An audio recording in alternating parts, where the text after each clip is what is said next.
комсомолка, я приїхала піднімати сільське хозяйство, поля, ферми.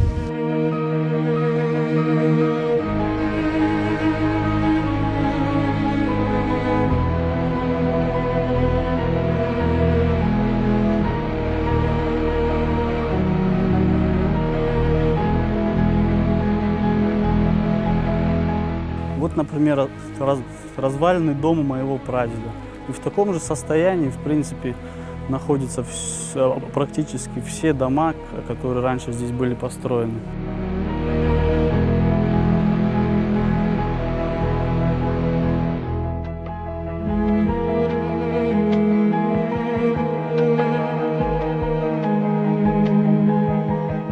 Мы открыли колодец, пришлось купить насос. Она не пресная, она очень соленая.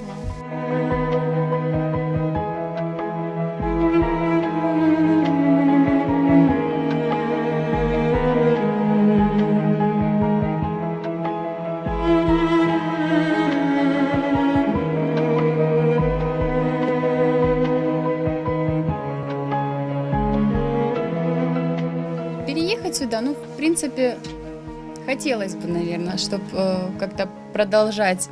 Здесь жили родители мамы с папой, сейчас живут родители, и, может быть, в дальнейшем мы будем жить здесь мы.